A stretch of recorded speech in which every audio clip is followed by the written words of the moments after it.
Welcome back to Rabid Noise on Rabid Radio. Joining me on the program now is Tommaso Riccardi from Fleshgod Apocalypse. Welcome to the show, man. Thank you, man. Thank you.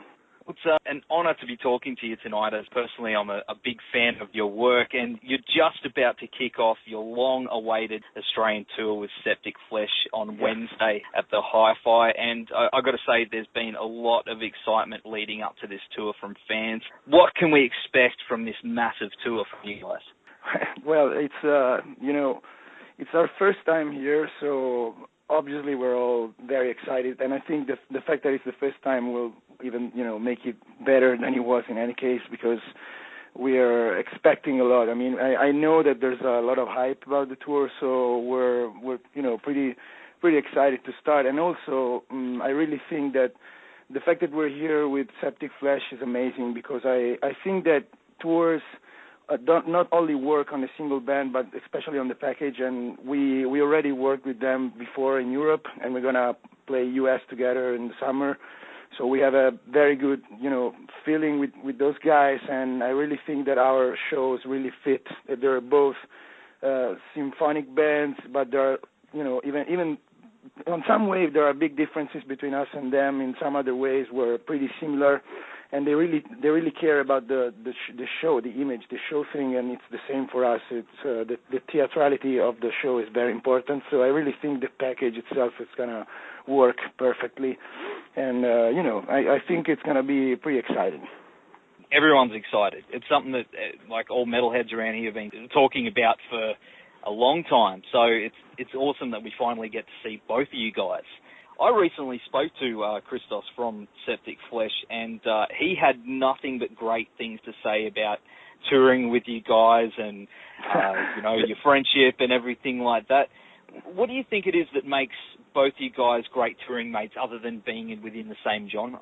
I think besides obviously musical views that obviously are pretty similar, and we really like each other band, so that's already a good start. But besides them, I really think that it's the fact that we are both from the Mediterranean, because like our cultures are very close on many things. So and that's something that really makes the difference sometimes. I mean, I'm not saying that. I mean, we got good friends from all over the world. We got good friends from the U.S. We got good friends from Northern Europe. But in this case, we started with this European tour last year, and it was the first time we were playing together. Obviously, we were both excited just for musical reason. But then, obviously, we found out that we have, many similarities as Greece people and Italian people, and that even, makes things grow in some way. So actually we establish a real friendship beside the fact of working together. So now, it's every time we're super excited. We can't wait to start this together, because we know it's going to be awesome. And it's very important when you tour with some band, beside the fact that, that the package works and everything, but it's very important to have a good relationship with each other, because it makes the tour 10 times better. When the tour, it's full of tension and that kind of stuff, sometimes it can also affect the performance. But when the tour is like this, I know that the performance is going to be good, because we're going to be comfortable with each other. That's so good to hear that, you get along, and you're still going to be touring with them in the future as well. So, yes. It sounds like it's one big party for you guys. For the we call it, sometimes we call it like the Mediterranean army between each other, because actually it is like that. So we are, and it's the reason why we're doing things together, because we know it's gonna work. So it's really amazing. That's awesome, man. Well, your latest masterpiece was last year's Labyrinth, and I've got to say it was one of my favourite releases of 2013. Are you playing heaps of that stuff on this tour? I mean, if so, how's the response been to those songs? We're introducing new songs as much as we keep on touring, because we didn't have the time to prepare many songs from Labyrinth since the beginning, because we had to start for tours right away. And then we worked on the video and everything. But we are introducing stuff as much, the more we go on, the more we're trying to substitute even older songs with the new ones. But I think the set list we're doing here will have a pretty pretty long time. So the set list we're introducing is well balanced, in my opinion. We're doing something from Agony too, and we're doing from the first album too. So we're having some songs from every album we put out. So I think from the fans' point of view, it's gonna be pretty cool. Oh, awesome, man! Well, I can't wait to hear it. Are you playing Warpledge? I don't want to say anything about the set list. Let's keep it secret, because I always prefer to surprise everybody. So I don't want to be an asshole, but I prefer not to say anything about the set list because, but anyways, don't worry, it's gonna be cool. So awesome, man, awesome. Well, I've got my fingers crossed because I love that track off Labyrinth. So, the thing that attracted me to Fleshgod's music was how different you are from everything that's out there within the symphonic metal genre. What was it that inspired you guys to write within that style? Yeah, it's always something that builds up itself in some way through time. But like everything, the initial idea came out. I don't want to say like casually, but in some way, yes, because I remember the first. It's crazy. This is a crazy story because I've joined the band in 2009, as you know, and it's pretty much when we started touring, because before that, before the release of Oracles, the band already existed, and Francesco, our drummer, used to play and sing. And what happened is, but the band did just a few shows in the first 2 years from the first promo before the release of Oracles, and there was still not a stable lineup. So when I joined, we actually were able to start touring, and Francesco started, played drums for the band, so the lineup was finally working. But we were very good friends since like 5 years before this happened, and so actually I remember that the day that Francesco put out the first, sketch of a riff of one of the very first songs, and we were I was at his house that day.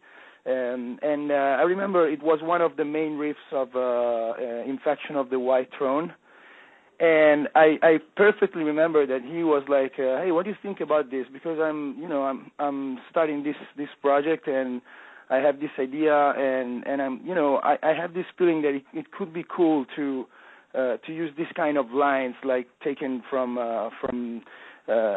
like classical music, and he was like showing me some of the riffs, and I really remember that was like a trigger, because like everything, when you come up with an idea at the beginning, it's very raw, it's very not organized, and then slowly from that idea we had the feeling that kind of thing could work.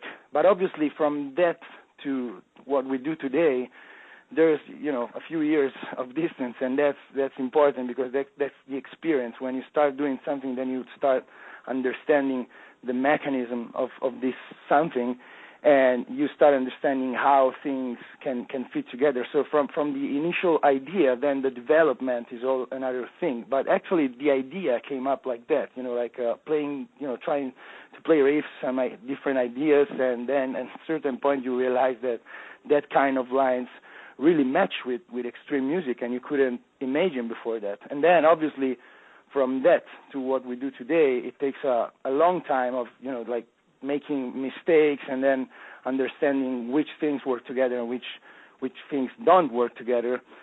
So actually then the development was all another thing, obviously, and it took time to understand many things, and we are at the point now in which finally we have our shape, and when we go and we write songs, it happens that we just already write songs like Fleshgod songs, not anymore like putting things together, but it's already in that key. You already think your music with its characteristics, because you already know the characteristics that developed during the years.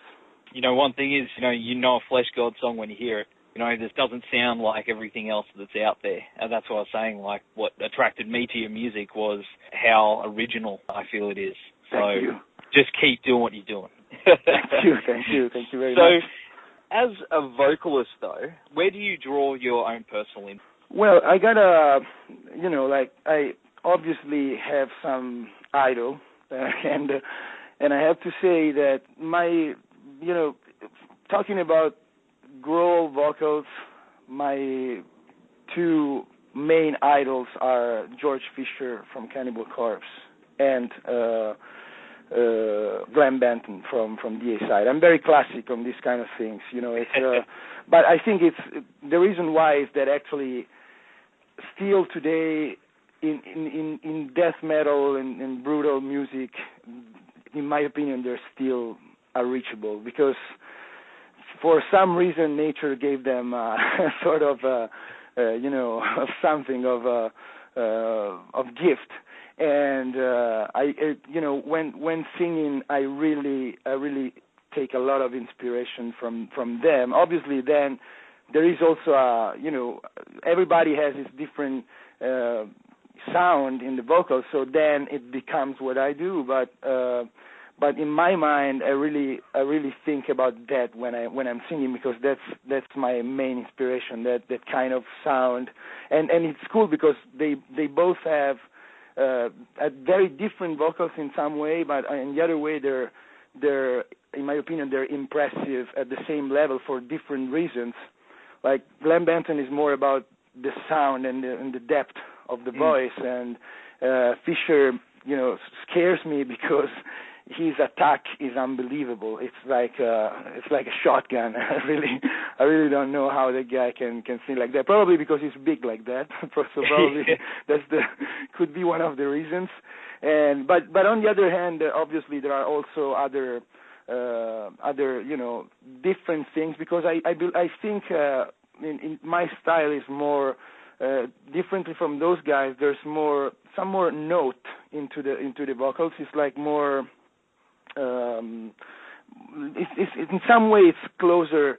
It's a little closer to clean vocals, even if it's heavy. But there's still more voice into that sound, I believe, and that's probably because I'm also a big fan of Dave Vincent. That, in my opinion, is from the expression point of view, is unbelievable. But he's much more singing compared to those guys. He's a little bit less growl and more.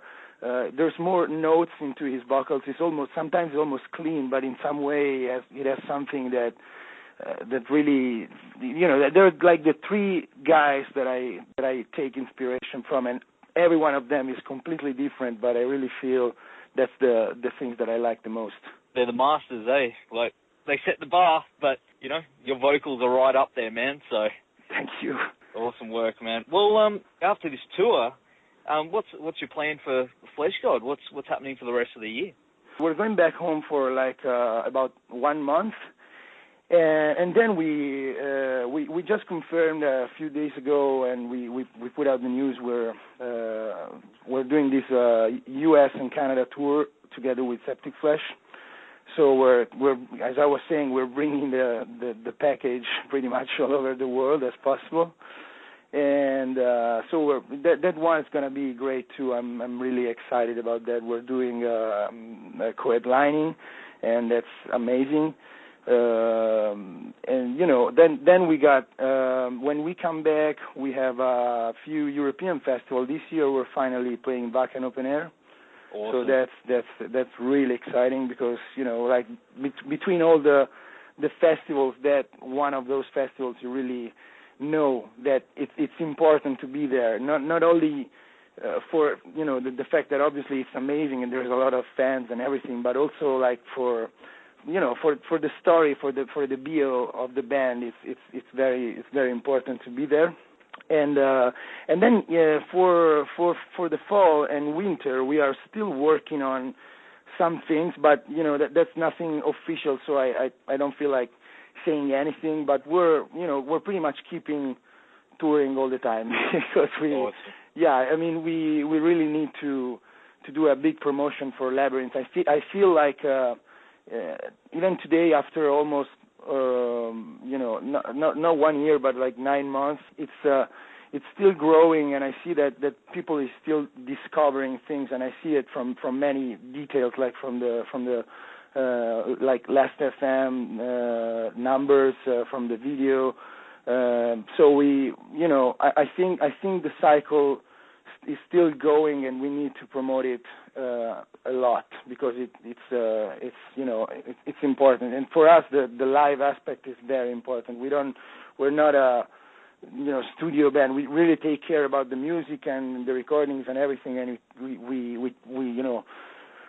really care about every detail in the music. But on the other hand, we're also a live band. We like to bring a show and to transmit energy. So we really need this. So I think we're pretty much keeping touring for the whole year, and then let's see what happens, because probably at certain point of 2015 we'll start thinking about new stuff. But it's still too early to say that.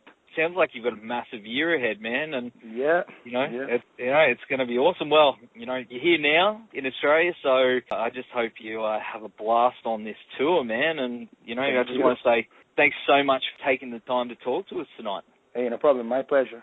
All right, have a good night, man. Thanks. Bye.